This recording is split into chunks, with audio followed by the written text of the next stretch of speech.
Have you ever wondered how the biggest creators on the platform can keep people watching their videos from start to finish? After studying some of the top channels, I uncovered 3 secret writing techniques they use to keep millions of viewers' eyes glued to their screens. And I couldn't believe how simple they are. In this video, I'll show you the writing strategies pro YouTubers use to keep viewers watching until the very end, as well as which ones you should use to boost your own retention and grow your channel. Starting with hack number 1. This first hack will help you hold the viewer's attention 10 times longer. So let me show you how Ali Abdaal uses it and why it's led to his videos generating millions of views. Check out these clips and see if you notice something. We absolutely own all of our time. Now, this is like a big one.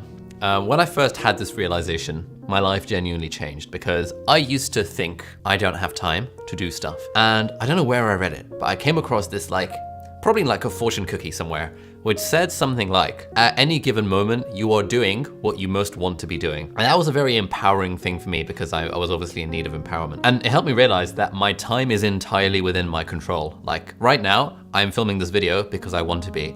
Earlier today, I spent 6 hours playing World of Warcraft because that's what I wanted to do.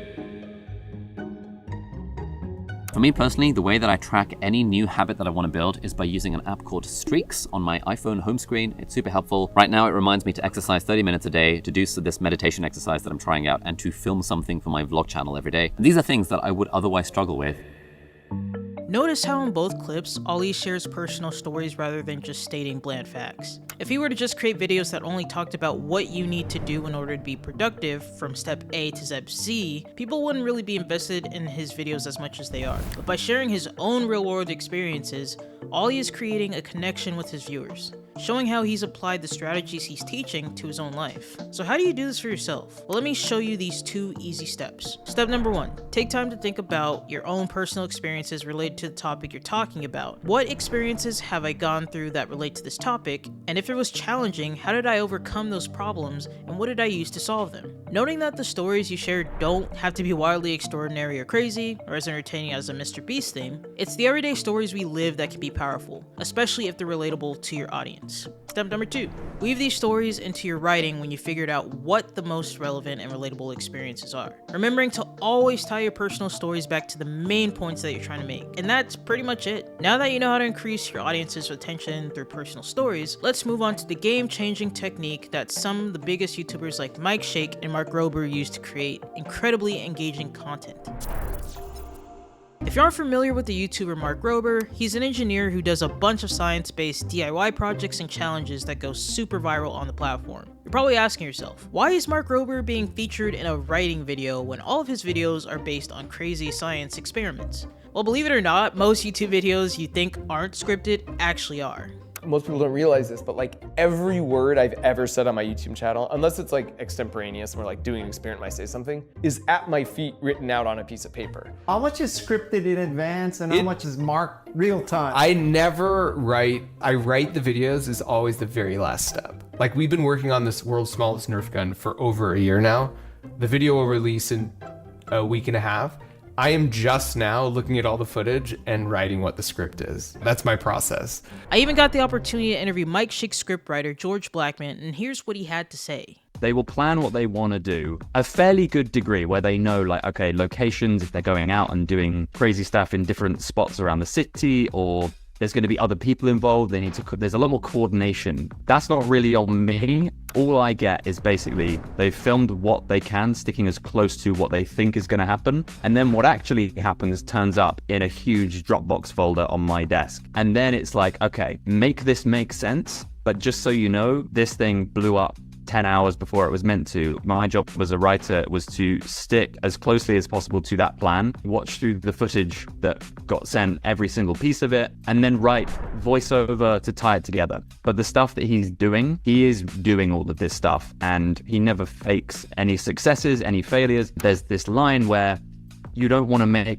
anything fake. Just keeping an audience engaged, you might swap the order that 2 things happen. Like if Mike's doing 24 skills, which he sometimes will do in a single video, it'll be like, okay, it's kind of going to be a bummer if skill number 19 or whatever is like done like that and really boring. We might rearrange that and put that in number 7 or something like that. It's like we have this specific footage and now we need to mold it into a story, which was just really fun. Depending on the content you make, you might consider writing your video after you've recorded all of your footage. Doing this allows for the following to happen. When you write the script after you've recorded your footage, you can see what you have to work with and tailor the script to fit the content, thus resulting in a more natural flow and more engaging video because you're working with actual footage rather than trying to force footage to match a pre-written script. Also, since you're writing based on what naturally happened, your script will match your actual personality and speaking style, leading to more authentic content. Secondly, you can focus on the most important points by picking out the key moments and the most interesting footage to build your narrative around. This helps keep your video focused and makes it easier to craft engaging hooks and transitions. Lastly, you will save a ton of time. Writing a script after recording can save time in the editing process since you won't need to spend as much time cutting and moving things around. However, I want to leave you with a word of caution. Although this hack has been proven to be effective, it's not an easy, quick fix tactic by any means. Because without a starting script, it's easy to go off topic, which can lead to a less cohesive story. And since you'd be working with unscripted footage, you'd be going through minutes upon hours of content to find the best parts, which can make your editing process longer than you would like. If done well, the video can result in being more genuine and engaging. And here's where it gets even more interesting. When you combine this post-recording scripting technique with strategic storytelling, you can create something really powerful. Let me show you the third and final technique that creators like Mark Rober and Johnny Harris use to keep millions of viewers on the edge of their seats. Imagine you're playing a game of Jenga, a game where players take turns carefully removing wooden blocks from a tower and placing them on top, over time creating an increasingly unstable tower. The goal is to keep the tower staying as long as possible, but all it takes is one wrong move to make it all come crashing down. You're choosing blocks carefully, pulling one out at a time while balancing the tower and building tension. Everyone around the table is focused and locked in, holding their breath, waiting to see if the tower will fall, or if you'll pull off another smooth move. This is exactly what happens when effective storytelling is used. Every story element, like each wooden block, is carefully chosen and strategically placed to build suspense, create anticipation, and keep people on the edge of their seats. All it takes is one wrong move happening too soon and the whole thing could collapse, losing the audience's attention. However, when done well, this technique creates an irresistible pull that keeps viewers watching until the very satisfying end. There's something I've heard people call like Jenga storytelling, which is like the start of my videos usually is like, I'll tease that and I'll show them like, this is what we're building up to. There's an amazing thumbnail that got you to click on it. I want to pay off on that thumbnail in the first 30 seconds, so you know I'm not clickbaiting you. Mark Rober often starts with a strong attention-grabbing hook to deliver on his promise from his title and thumbnail packaging. This payoff immediately builds trust with viewers,